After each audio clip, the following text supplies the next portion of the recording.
Good morning. It's Pop again, Dennis Murray. Um, Yesterday was a failure. I tried to talk about the actual mechanical mental processes that we would go through in welcoming a person like a racist, a homophobic person, a nativist to the middle. And I just ended up going over and over and over the same material that I had covered the day before, which I'm not going to repeat again. But I decided to make lemonade out of the lemon that yesterday's episode was. Um, Sometimes you benefit by getting some insight into the person who is talking to you. Um, and in effect, what happened yesterday gives you some insight. Uh, it never occurred to me just to scrap it. I didn't like it as soon as it was finished. I knew I had missed the mark.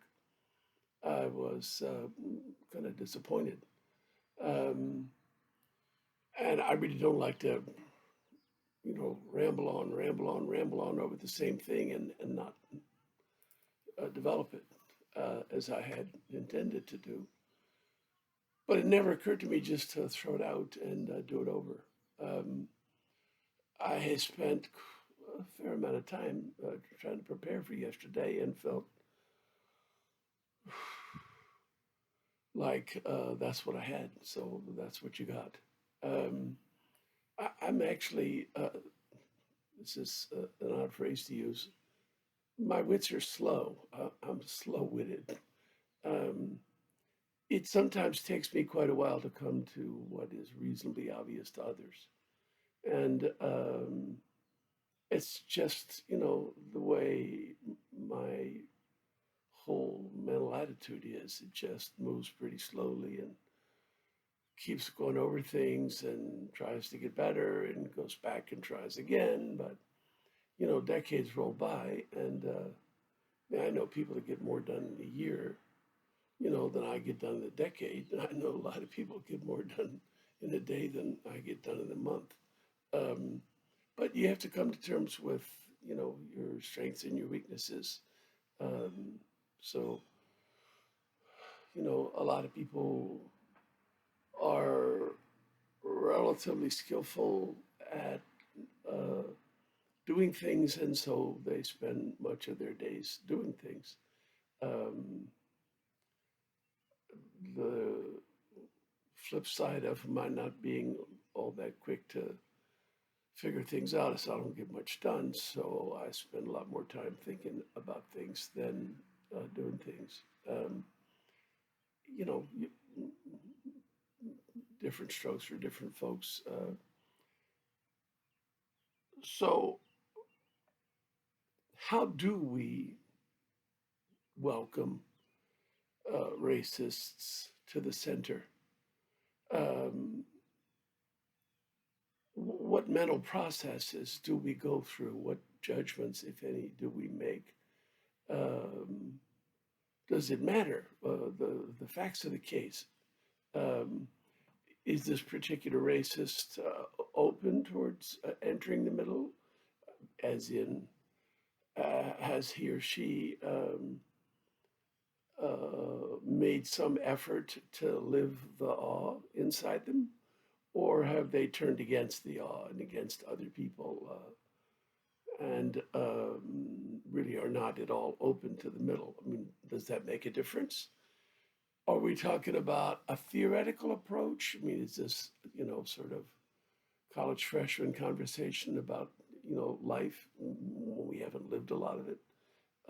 Or are we talking about, a guy named Fred that is married to somebody we see occasionally at parties, and Fred never fails to tell or racist jokes or to use nativist language and you really don't want any part of Fred.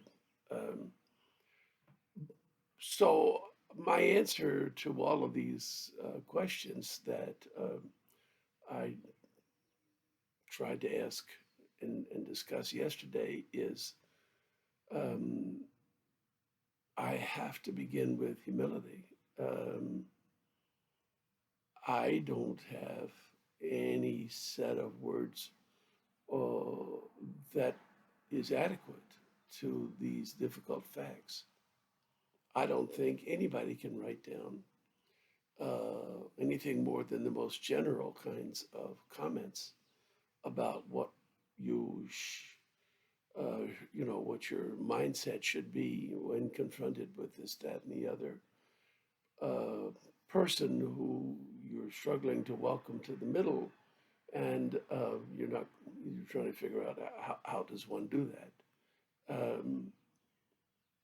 I have an approach of my own that's relatively recent vintage, and I haven't had a lot of practical experience applying it, except in these online things where, unfortunately, as I've said several times, I don't do very well. Um, I find myself caught up in anger and angry confrontational exchanges, and I've been trying pretty hard for a while now to manage that and to avoid these exchanges at all where it looks like it's not going to be of any value, and to phrase them as carefully as possible where it looks like it might be of value. But when dealing with um, each other in large numbers, it's always going to be hard. The gift of each other is a gift that is very difficult to take advantage of. At the same time, it's the most warm and welcoming and wonderful aspect of the life we've been given. Um, but it's hard to practice. It's hard to apply, and everybody is going to reach different conclusions about the details. Starting from the same common place, the one I talked about yesterday and the day before, and before that, some that um, the middle is a place where people who have refreshed their awe find themselves because they feel connected to people on both extremes and they're open to those people. So for me, my particular answers to the questions I mentioned a couple of minutes ago is um, I think the mental process is that we remind ourselves that awe is our most important value, so that we're going to struggle to find a way to be open to the person, though not to the particular values and beliefs that are so offensive. I think that you need to follow Martin Luther King's advice and speak out against racism. Um, but at the same time, Martin was also very biblically oriented, and he would have wanted you to welcome the person while not welcoming the beliefs and speaking out about the beliefs. But this is a good example of how people see things differently. There is on Facebook today a post from a couple of family members of mine that I hold in high regard, very thoughtful people.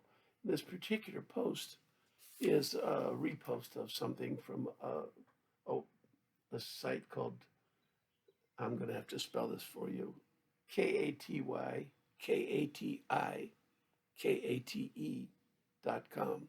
So it's three varieties of Kate, Katie, Katie, and Kate.com. So she has a very lengthy post.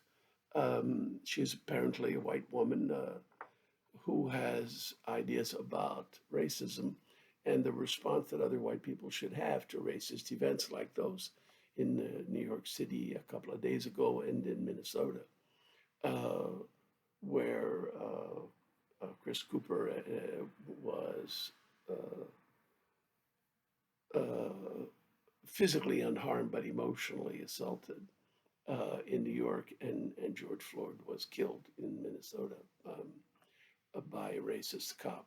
Uh, and her advice is she didn't agree with Martin Luther King. She felt that you should say nothing because um, when you're because she felt you should reflect more and absorb more the full degree of the pain that's involved um, for Black folks. And she goes on to give reasons.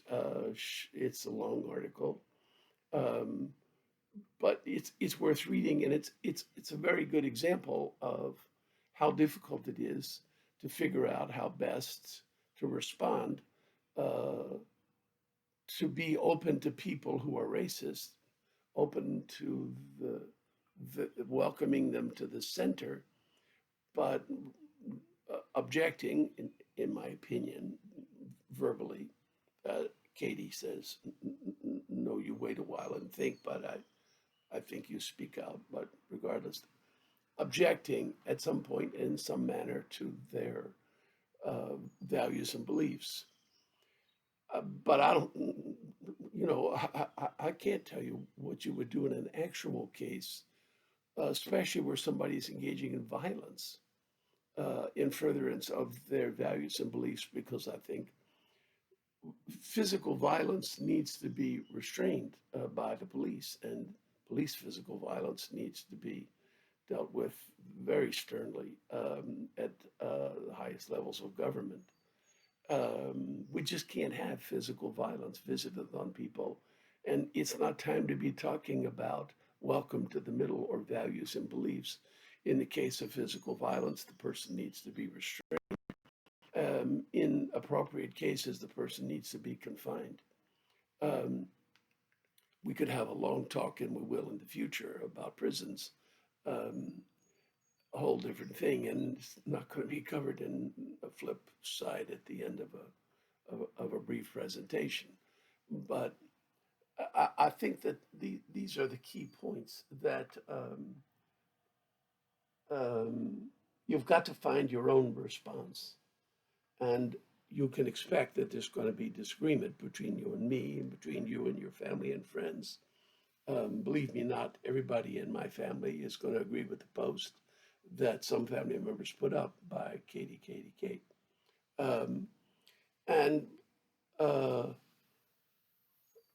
I think at least I have gotten to the substance of what I wanted to cover, and I'm I'm going to leave it for there at there today. Um, Take care. See you tomorrow. Bye bye.